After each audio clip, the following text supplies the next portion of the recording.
Hi guys! Hello! The Stark family and Birthing Hope International coming to you from South Sudan. We're excited to do a video newsletter today instead of a written newsletter. We love to write you and update you on what's going on. But you know, things are so busy and pretty hectic, and we're really excited to be able to have the technology to send you a video and be a little more relational.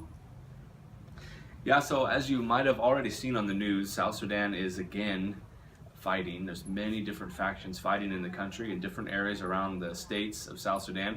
There's fighting between the SPLA and the rebel army, and other armies now are even forming. Unfortunately, this peace agreement has not taken effect yet, and people are really suffering. More than just cities and towns being burned and people driven into the bush. Because of that danger, they are now, unfortunately, there's places in South Sudan where people are starving because of the food insecurity, because of the economy. The inflation is very bad.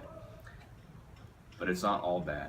In spite of all those things, God's doing amazing things here with us and with other people.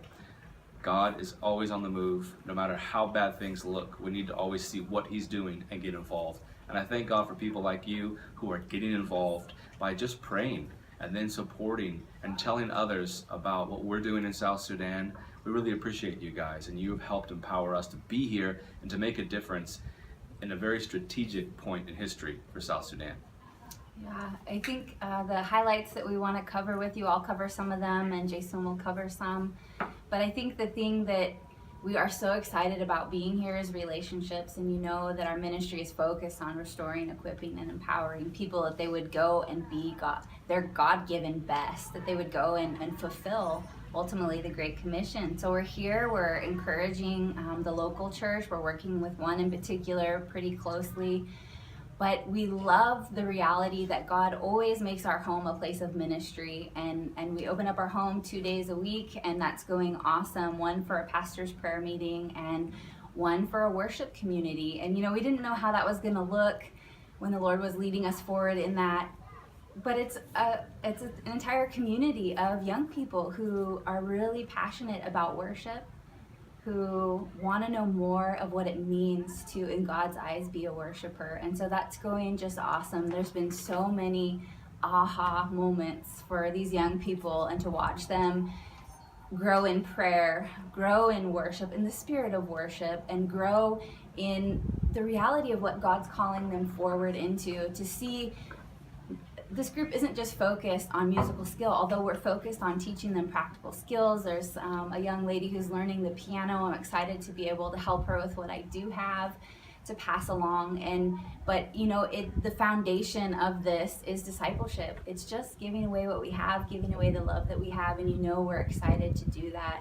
There's lots of things going on. I think even at the end of the month, I'm going to be meeting with some local community midwives just to talk about further training and what their situation is, and how we as a family can help equip and empower them in what they're already doing. And these are Christian midwives. These are midwives who are, you know, called upon at births, and that's a part of my training. That's not the largest part of what we do, but I'm excited to have that opportunity with those women. We have Craig and Lorinda Birch, who are coming up soon. We're so excited for them to finally put their feet on the ground here and to experience life in South Sudan, to experience the people. And you know, we're excited to see our friends. We love them so much, and there's much more to talk about. So Yeah, Farming God's Way is still going on. You've heard about the first teaching we did. There's another one coming up next month. We're going to be teaching Farming God's Way with the Mandari people, just outside of Juba in a village. That's where they live, and they're farmers by, I don't want to say by trade or by nature.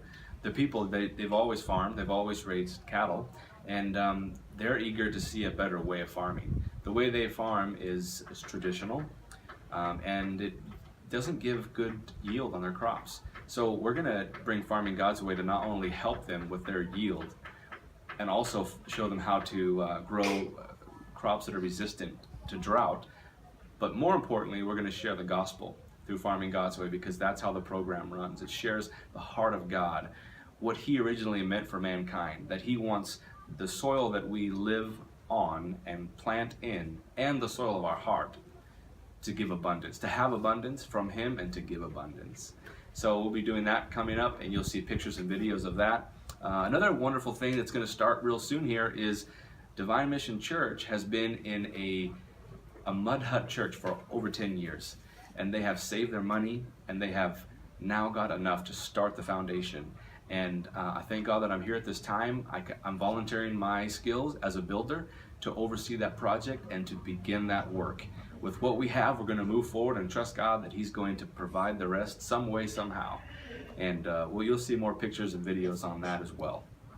Yeah, I think the thing that I can add to what Jason said about farming God's way with the Mandare people, they're such a beautiful people. They're actually one in particular, one of the elders, because we did have to meet with the elders about a week ago and share hearts with them, and just to see their culture and to hear their language and to just be with them. They're just beautiful people. You can see God's creation in them, but they're just coming out of a life that is dark. They're coming out of darkness into light, and that's such a great opportunity for us to. They're hungry for discipleship as well. And so that being the case, pray for us with these people, pray for them, pray for their hearts, pray for the spiritual warfare that happens in that kind of environment. We're excited to work as a family.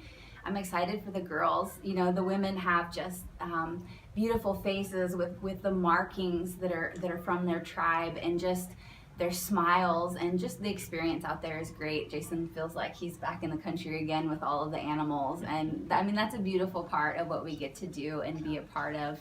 We're excited about that.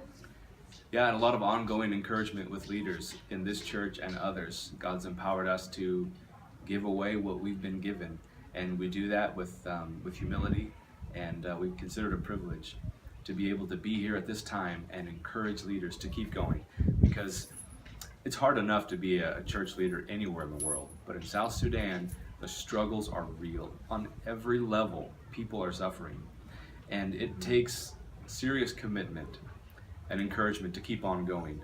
And we don't want people to just get through, but to thrive. And we're doing that as God empowers us and as He brings us into relationship with various people. And we're privileged to do it.